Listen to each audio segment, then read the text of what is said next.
Hello everyone, welcome back to our channel.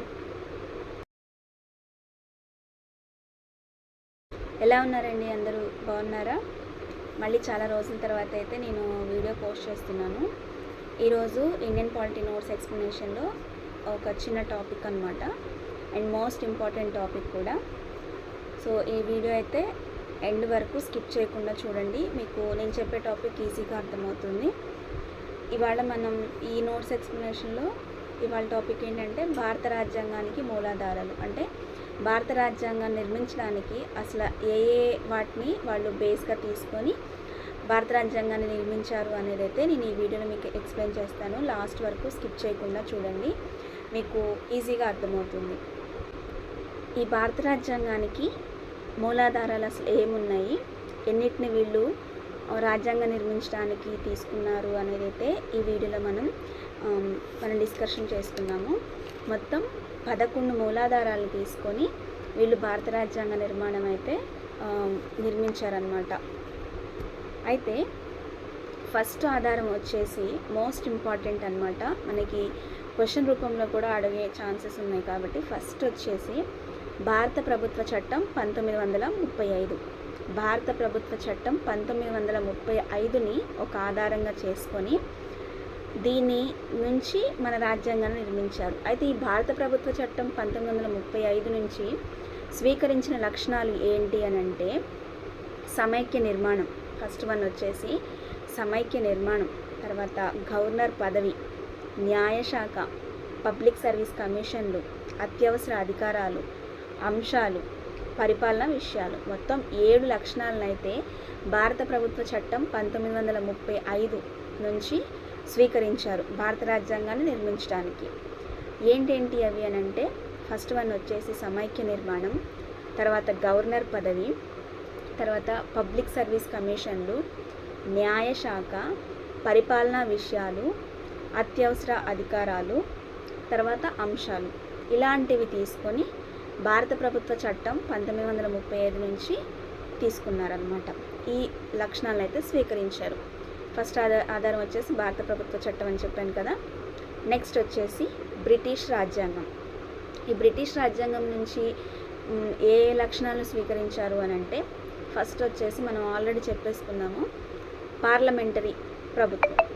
మంది parliamentary ప్రభుత్వం. So British రాజ్యాంగం నుంచి ఫస్ట్ స్వీకరించిన లక్షణం ఏంటి అని అంటే పార్లమెంటరీ ప్రభుత్వం, సమన్యాయం, తర్వాత శాసన ప్రక్రియ, ఏక పౌరసత్వం, క్యాబినెట్స్ ప్రభుత్వం, పార్లమెంటరీ ప్రివిలైజేషన్, ద్వివిధ సభ. ఫస్ట్ వచ్చేసి బ్రిటిష్ రాజ్యాంగం అనగానే మనకు గుర్తు రావాల్సిన అంశం ఏంటి అని అంటే, ఏ లక్షణం గుర్తు రావాలి అని అంటే పార్లమెంటరీ వ్యవస్థ అనేది మనం బ్రిటిష్ రాజ్యాంగం నుంచి స్వీకరించాము, సమన్యాయం స్వీకరించాము, శాసన ప్రక్రియ స్వీకరించాము, ఏక పౌరసత్వం స్వీకరించాము, తర్వాత క్యాబినెట్ ప్రభుత్వం స్వీకరించాము, పార్లమెంటరీ ప్రివిలైజేషన్, ద్వివిధ సభ ఇలాంటి వాటిని మనమైతే బ్రిటిష్ రాజ్యాంగం నుంచి అయితే మనం స్వీకరించాము. మూడవ ఆధారం వచ్చేసి అమెరికా రాజ్యాంగం. మరి అమెరికా రాజ్యాంగం నుంచి మనం ఏ లక్షణాలు స్వీకరించాము అని అంటే ఫస్ట్ వన్ వచ్చేసి ప్రాథమిక హక్కులు స్వీకరించాము, స్వతంత్ర న్యాయశాఖను స్వీకరించాము, న్యాయ సమీక్షను స్వీకరించాము, రాష్ట్రపతి అభిశంసన స్వీకరించాము, సుప్రీంకోర్టు, హైకోర్టు న్యాయమూర్తులు, ఉపరాష్ట్రపతిని తొలగించడం. ఇవైతే మనం స్వీకరించామన్నమాట. బ్రిటిష్ రాజ్యాంగం నుంచి స్వీకరించిందేమో పార్లమెంటరీ వ్యవస్థ, సమన్యాయము, శాసన ప్రక్రియ, క్యాబినెట్ ప్రభుత్వము, ఏక పౌరసత్వము, పార్లమెంటరీ ప్రివిలైజేషన్, ద్వివిధ సభ అవి స్వీకరించాము. అమెరికా రాజ్యాంగానికి వచ్చేసరికి ప్రాథమిక హక్కులు స్వీకరించాము, స్వతంత్ర న్యాయశాఖ, తర్వాత న్యాయ సమీక్ష, రాష్ట్రపతి అభిశంసన, సుప్రీంకోర్టు, హైకోర్టు న్యాయమూర్తులు, తర్వాత ఉపరాష్ట్రపతిని తొలగించడం.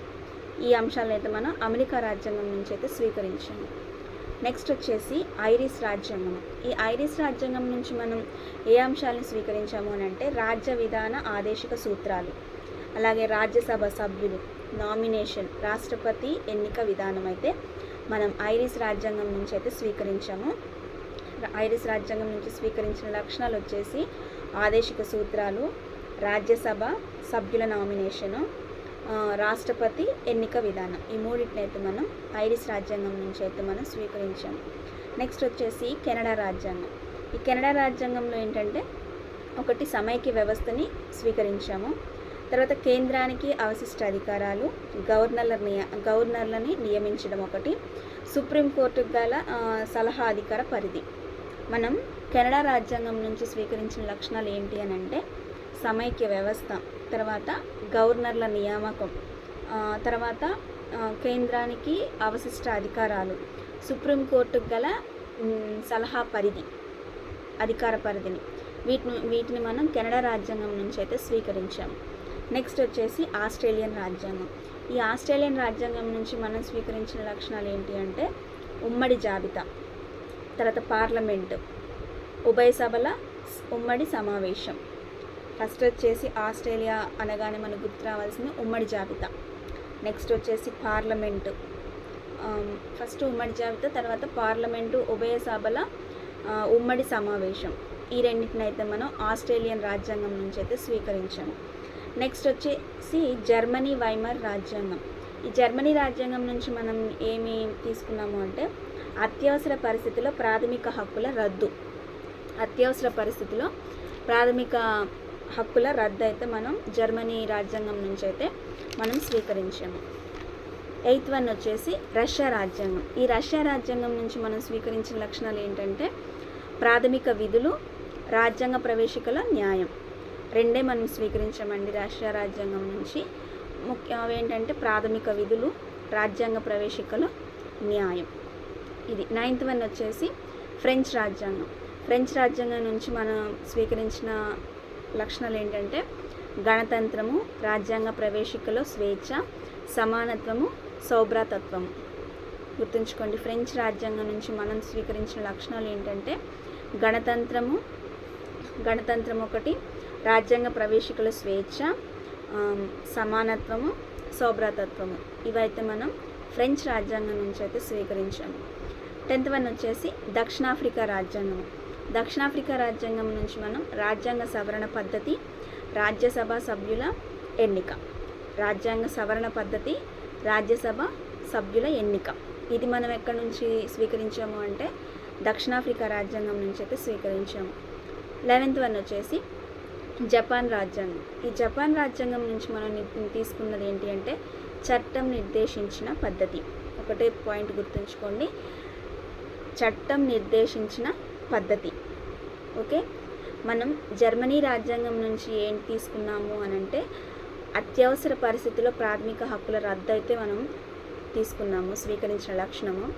జపాన్ రాజ్యాంగం నుంచి అయితే చట్టం నిర్దేశించిన పద్ధతి, ఇదైతే మనం తీసుకున్నాం. అర్థమైంది కదండి. ఈ 11 వాటి నుంచి, ఈ ఆధారాల నుంచి మనం భారత రాజ్యాంగాన్ని అయితే నిర్మించారు మన పెద్దలు. ఫస్ట్ వన్ వచ్చేసి భారత ప్రభుత్వ చట్టం 1935. తర్వాత నెక్స్ట్ వచ్చేసి బ్రిటిష్ రాజ్యాంగం, తర్వాత 3rd వన్ వచ్చేసి అమెరికా రాజ్యాంగం, 4th వన్ ఐరిష్ రాజ్యాంగం, 5th వన్ కెనడా రాజ్యాంగం, 6th వన్ ఆస్ట్రేలియన్ రాజ్యాంగం, 7th వన్ జర్మనీ రాజ్యాంగం, 8th వన్ రష్యా రాజ్యాంగం, 9th వన్ ఫ్రెంచ్ రాజ్యాంగం, 10th దక్షిణాఫ్రికా, 11th జపాన్. ఈ ఆధారాల నుంచి మన పెద్దలైతే మనకి రాజ్యాంగాన్ని అయితే నిర్మాణం చేశారు.